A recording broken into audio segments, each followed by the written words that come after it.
Get ready, Staten Island. The Ferry Hawks are back at SIUH Community Park July 7th to the 12th for a 6-game series against the High Point Rockers. Tonight, first pitch is at 6:30. It's Thirsty Thursday with $5 Bud and Bud Light drafts. Friday, July 10th, first pitch is at 7 p.m. May the Force be with you on Star Wars Night with post-game kids glow around the bases with special lightsaber training packs. Visit ferryhawks.com now to lock in your seats. Listen, all you New Yorkers. Excuse me. Taxi. Okay, man, we're looking around. This is the 77 WABC minicast. So we have Putnam County Executive Kevin Byrne on the phone right now. Hi, Kevin. How are you? Hi, Kevin. Hey, Dick. Hey, Doug. It's good to be with you again. Thank you for having me. Good. So a 41-year-old, very dynamic county executive of Putnam County. Explain where Putnam is for those who are geographically illiterate. Kevin. Thank you, Dick. Of course. Putnam County is just about an hour north of New York City, Manhattan. It straddles the Hudson River right across from West Point Military Academy and the Connecticut state line. And that's one of the best ways to recognize it. We're one of the last stops on the express train north from Manhattan. Oh, yeah, right. Southeast. It borders Westchester. It's just north of Westchester County. Yes. So, Kevin, great to have you on. There was a major issue in your county about defacing an exhibit that you had of the Declaration of Independence. So please tell us about it. Sure. So I always say, Dick, that Putnam County is one of the most God-fearing, freedom-loving counties in America, and I believe that. We got very patriotic people in Putnam County. We love our military, our first responders, and we had, like many communities, a lot of celebrations for America 250. We're home to Constitution Island across from West Point, which has a lot of historical significance. But on July 3rd, we had a Sybil Ludington statue that was restored come back to Putnam County, and we had a large print replica of the Declaration of Independence for the community to engage and participate, so a lot of school-age children could sign the Declaration and take part of this historic moment celebrating 250 years of independence. On July 4th, the next day, sadly, as people were celebrating all over the country, in the afternoon, a bunch of individuals came by, or several individuals came by in the afternoon and defaced the Declaration of Independence over the text, writing very offensive political graffiti like 500 years of genocide, abolish millionaires, abolish ICE, free Palestine, all this type of stuff that's just designed to spoil our celebration and to take away from 250 years of independence. We do have security cameras and security footage. I know police responded. Our sheriff's office, we have an independently elected sheriff. He's investigating it. But what is also concerning is just a couple of days later, and this was recently reported in the New York Post, the Sybil Ludington statue that we had restored. Explain who she was. Yeah, it was awesome. Oh, Sybil Ludington is one of our heroines in Putnam County, Revolutionary War hero. Her father was Colonel Henry Ludington and was in the local militia. And she, as legend says, in 1777, a year after the Declaration, she rode over 40 miles to alert her father's militia that the British were coming to burn the city of Danbury. And so folks in Putnam County take a lot of pride in Sybil Ludington's story because she rode almost a female twice as Paul long. Revere. Yeah. Exactly.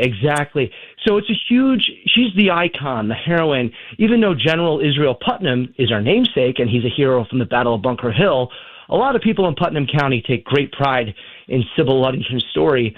And after we restored the statue that was falling into disrepair, had oxidation all over it, she looks beautiful. But during the rainstorms after July 4th, it was revealed that there was something suspicious on it, and there was paint at the base of the statue. So we had it investigated, And so there's this, whether they're connected or not, we don't know, but that's being investigated. That's textbook vandalizing a historic monument. But the good thing is because we restored it and had a wax coating, our restoration team was able to clean it very quickly, so there's no permanent damage. But it speaks to just how, people are wound up, and that's not a First Amendment, practicing your First Amendment. You want to say you're upset, put it on your own sign. Right. You don't deface public property. And, the people that signed the Declaration of Independence, 250 years ago, they did it at great risk to themselves and their families, their bounties on their heads. The people, the individuals who I don't believe are kids, these are adult activists on the hard left, they didn't sign their names because they're cowards. Yeah. So don't tell me it's a First Amendment issue when you're hiding. This is just to me. This is just anti-American. That's all it is. It's not protesting about. This is horrible. Thinking about the soldiers. Kevin, you first came to my attention when a friend of mine who lives in Putnam County talked about your efforts to deal with homeless and with illegal immigrants from New York. Tell us a little bit about how Putnam County has really stood out in the metropolitan area in the way you're handling this issue. Oh, thank you. So that's another issue that it comes back every so often.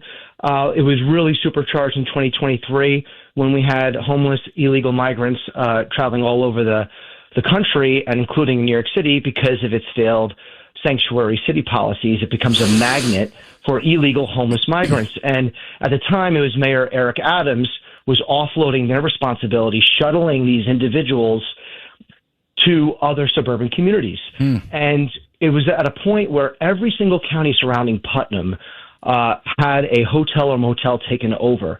The city of New York was not communicating in good faith. And the reality is, if they do that, after a certain period of time, the social responsibility, the welfare responsibility comes up, it falls onto the home county. It would fall onto Putnam County taxpayers. So we acted decisively.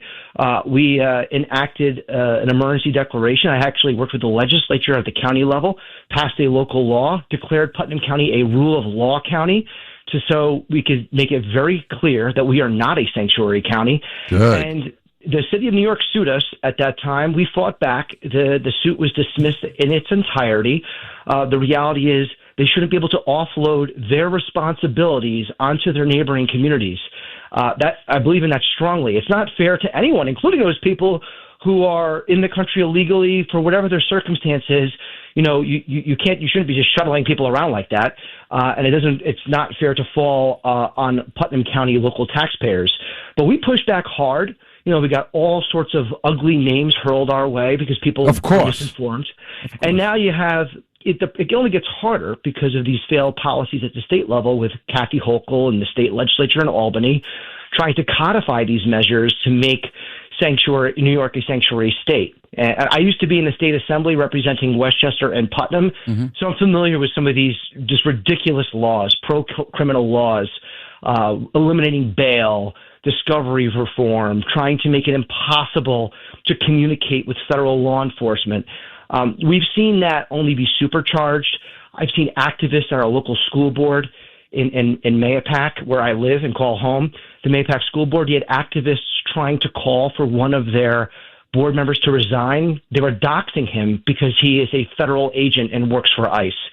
I voted for the man because that makes me feel better that we have someone with law enforcement experience on the school board. In the New York metropolitan area, it is very refreshing to meet Kevin Byrne and to understand that he stands up for American values and has been very effective, I think, in making Putnam County really an island of liberty in the New York metropolitan area.